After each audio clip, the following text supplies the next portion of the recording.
The year that we lost our sukkah, I was around 14 years old. It was a year a lot like this one, where the holiday was quote-unquote late, and the chill of winter was already hanging in the air. Our family friends, the Shaners and the Fishers, piled into the sukkah with us that I had built with my dad in my backyard. It was chilly, so chilly in fact that our breaths were already turning to frost, and we had to pull out a space heater to keep the celebration going. The meal ended, our friends went home, my family went to sleep, and then in the dark of night, it began to snow. I awoke to the sound of a mighty but muffled snap, followed by a crack and then a huge thump. And when we woke up in the morning, the backyard was a field of powder white, and the sukkah was gone. Or rather, I suppose it's more accurate to say that the sukkah was no longer a sukkah. The snow had piled up heavy and wet on top of the skach, and first that had snapped, and then the beams of the roof had bent inwards, and then one of the walls crashed down. It snowed a few more times over those next few days, and it took us more than a week to dig out the sukkah. For me, the uniqueness of that frozen sukkah exemplifies why Sukkot is innately, inherently a Zionist holiday.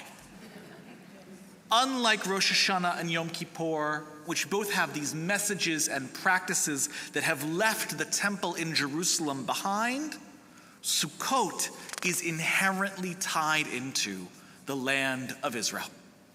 It is not tied to Colorado. It's not tied to Canada or Europe or North Africa. It is tied to the harvest season in Israel. It is tied to the fauna, the 4 species of Israel. It is meant to invoke the appropriate weather, which I will gently remind us, no matter how late the holiday is never a heavy snow in Israel. This is a holiday that we have celebrated in all lands, but was always meant to tie us back to one land, the land.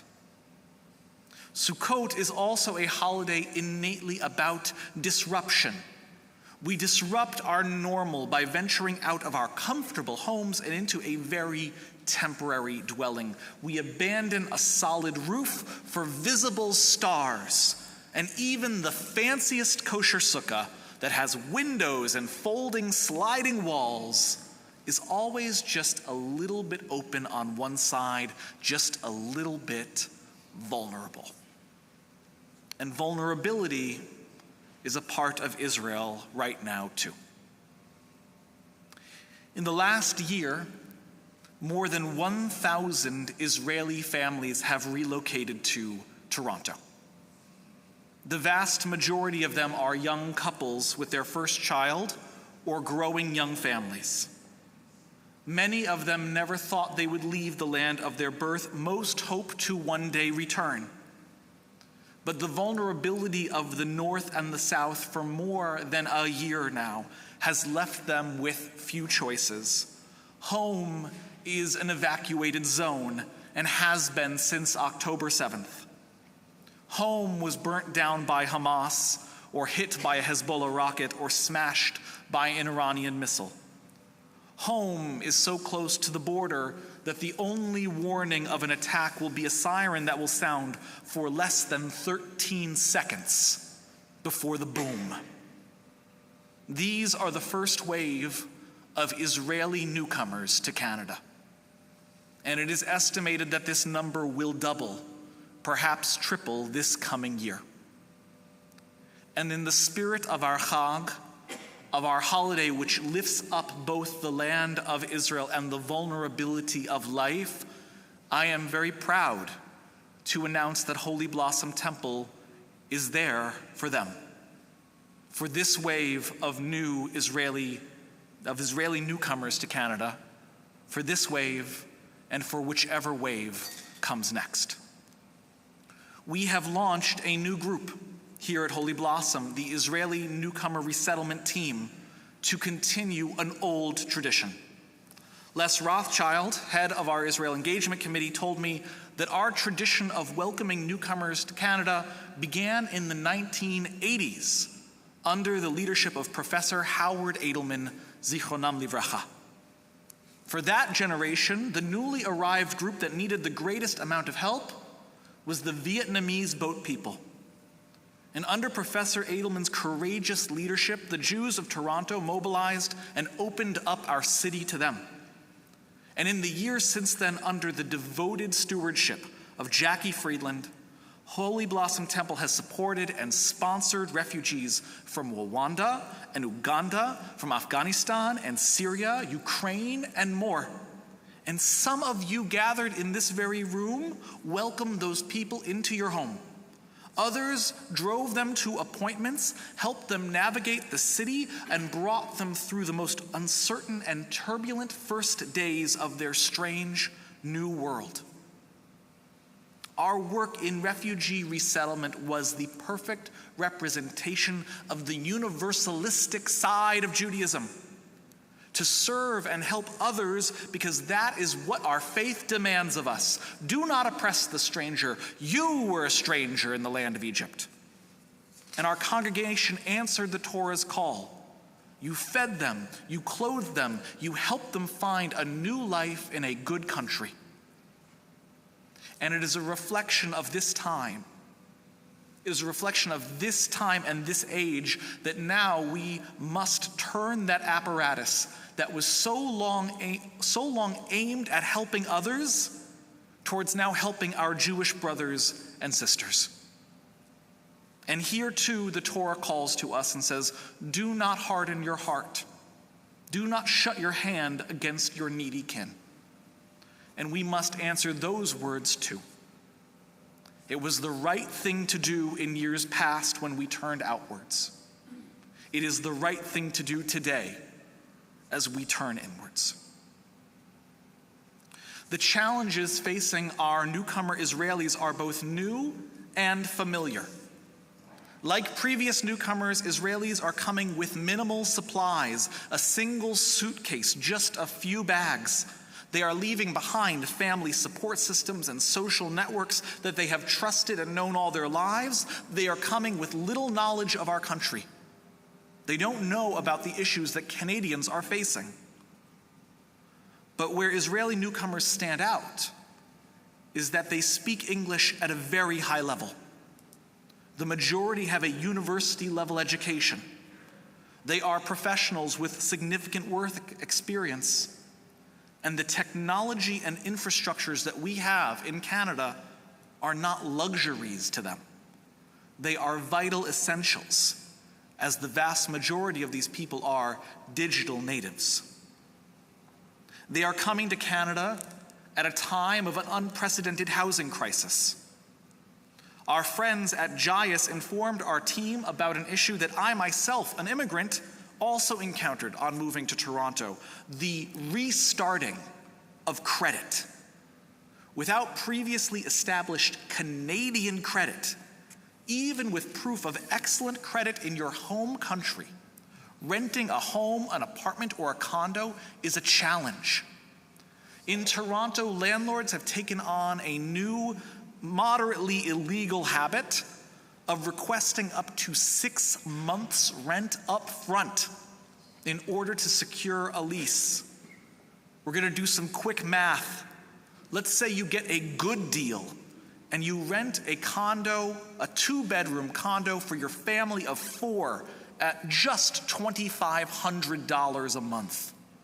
You owe first and last months and now an additional 5 months' rent to just be considered for this lease. That is $17,500 of liquid cash up front when you arrive as an evacuee into a new country.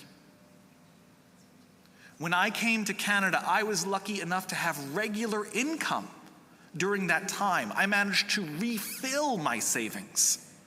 But Israeli newcomers are facing a hurdle there as well. Because, well, very graciously, the Canadian government is allowing Israeli newcomers to come to Canada on a visitor's visa and then apply for a 3-year newcomer's open work permit from within the country, that paperwork takes months, even up to half a year right now to be processed. And during that time, when you are here on a visitor's visa, any amount of paid work is illegal. Minors accompanying people on visitors' visas require a study visa to go to any level of school.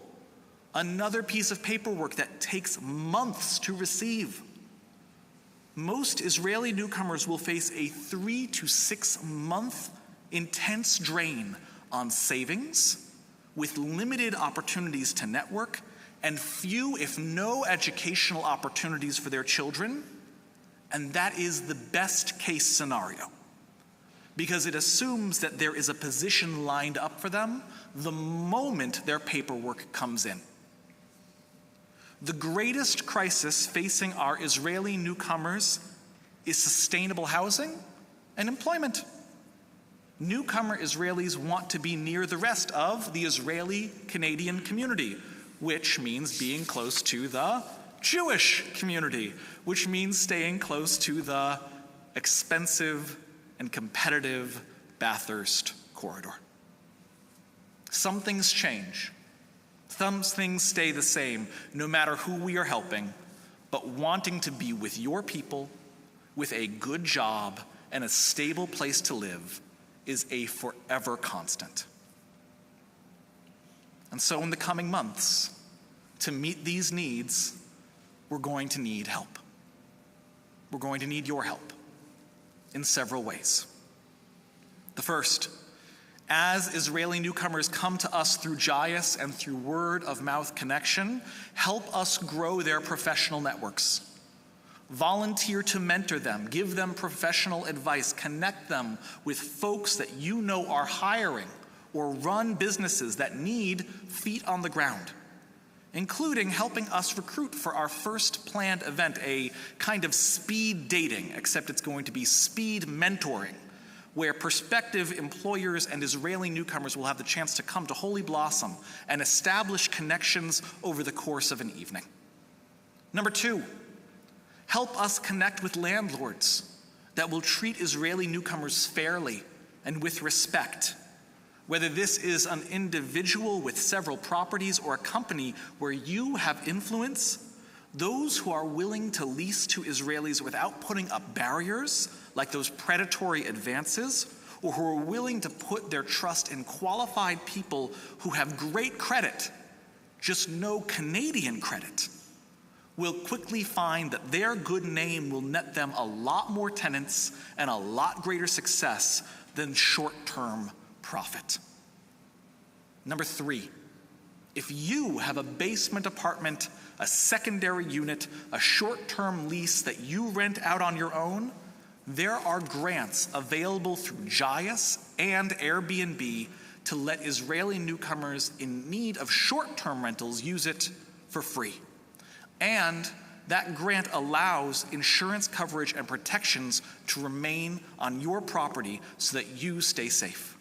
And I am happy to connect you with our friends at the Jewish Immigration Aid Society who can help take you through that process. And number four, you can do what Yonit is doing.